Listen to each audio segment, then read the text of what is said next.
what's going to happen with the cosine ratio? Oops, I'm going backwards. And actually, I'm starting in the wrong place here. Got to go back to this. There you get a picture of what the graph of sine looks like, right? I'm tracing the wrong one. So we want to not show the sine one. We want to show the cosine one. We want to get rid of the sine graph. Cosine is this, right? We're tracking the, now it's, the reason I put this here is because the blue line on the picture here goes horizontally, right? Whoops, we're starting here. As you go along here, what happens to the cosine ratio as the angle increases? It's getting smaller, right? The adjacent side gets smaller as you go. It starts at 1, actually. It's all stretched out. Cosine, the graph of cosine is going to start at the top here, and it's going to start to go down, whereas the graph of sine started at the bottom and went up. As you keep going here, it hits 0, and then it's going to go below, and it's going to become a minimum there of -1. Now this thing shows it as 1 because it's just showing the length of that, but it's -1 because it's on that side. And I moved this over. It really should be in the center where the coordinates are 1, -1, and so on. But if you keep going here now, it's going to start to increase again, and it's going to reach its maximum again there. So if we draw the graph of this thing, we'll do the graph of cosine, and it's going to look like this. Okay, it starts at the top, and it goes down and hits 0 at 90 degrees, and then it goes down below like this. I don't know why I'm so fixated on making sure it's all filled in, but it's tracing all these dots along the way. And it goes back up here and hits its maximum again there. That's one period of the cosine graph from 0 to 2 pi, or 0 to 360. Whereas if we do one period of the sine graph, it looks different. Well, it looks different and the same. It appears to look different. One period of the sine graph's like this. Okay? I should have made a button where it just fills it in automatically, so you don't have to wait for this. But one period of the sine graph looks like that. It looks like they look different.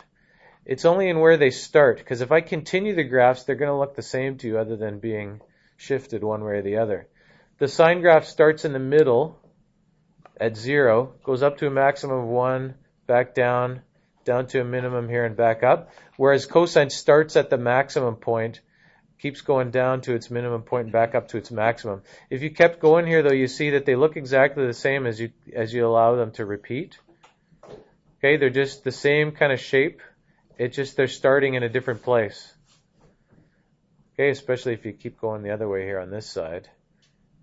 Okay, they have exactly the same shape because it's the same values, just increasing or decreasing. The values in that triangle, the cosine values and the sine values just are the same values going in the opposite direction. This is starting 0 up to 1. This is going from 1 back down to 0. The cosine graph and the sine graph just shifted one way or the other. We're going to get more into graphs later on.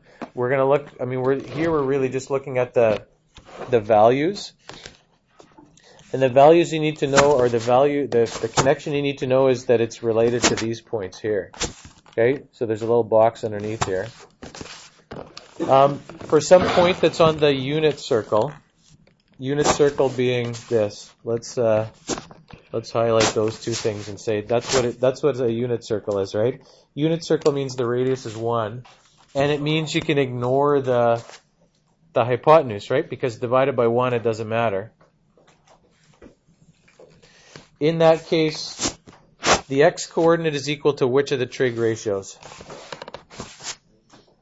The x-coordinate, the horizontal one, I tricked you by putting them in a different order here. The x-coordinate is cosine, right?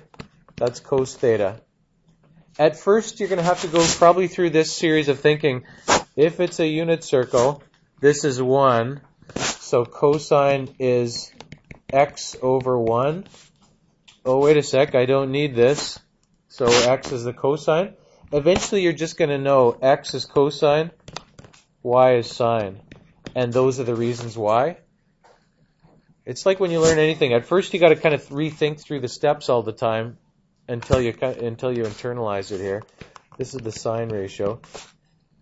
And it's just because of that, because if that's 1, you can ignore it, right?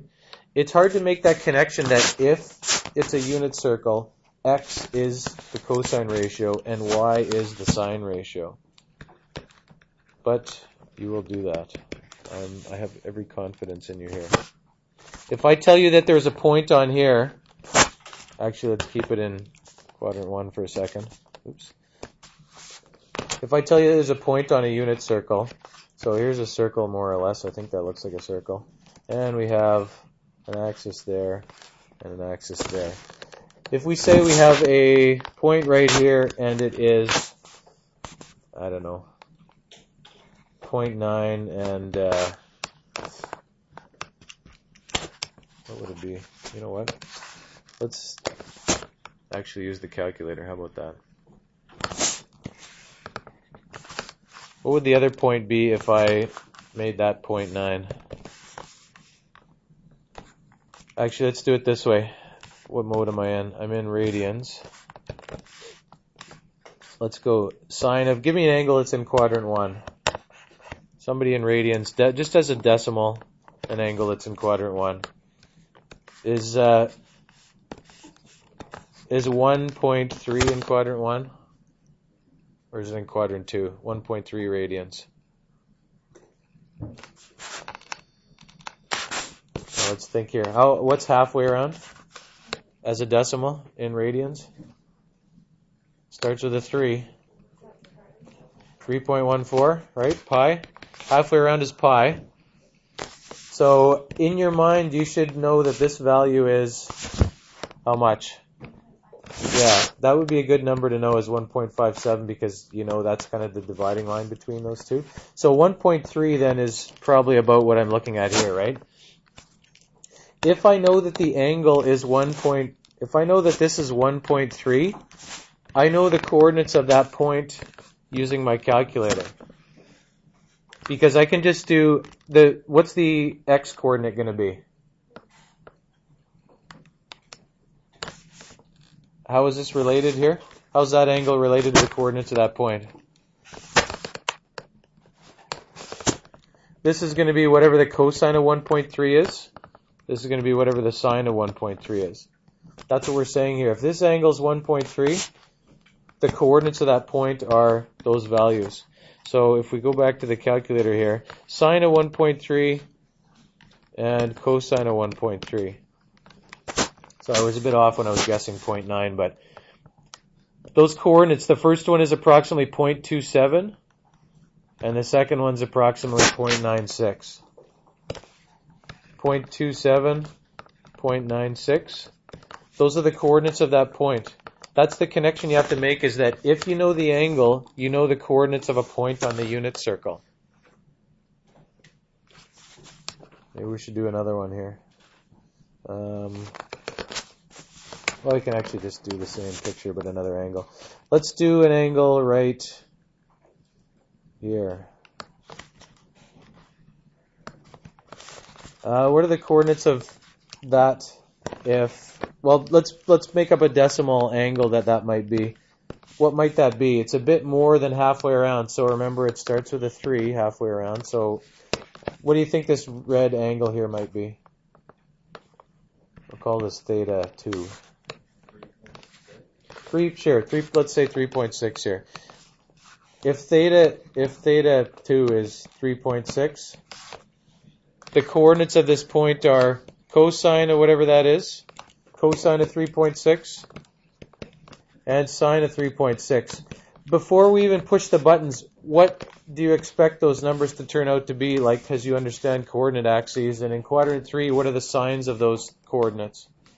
They're both going to be negative. This definition accounts for why certain ones are negative and certain ones are positive. You probably just memorized it in grade 11, but here you can understand why both the cosine and the sine are negative in quadrant 2. So if you do cosine of, what do we say, 3.6, it's negative 0.90.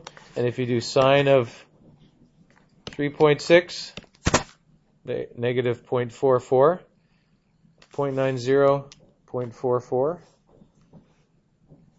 Does that seem reasonable? Seems sort of reasonable.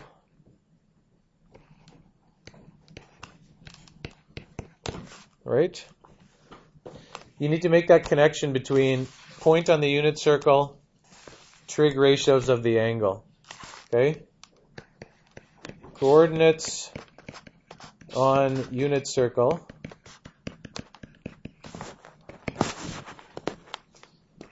trig ratios of that angle. And we need to stop this.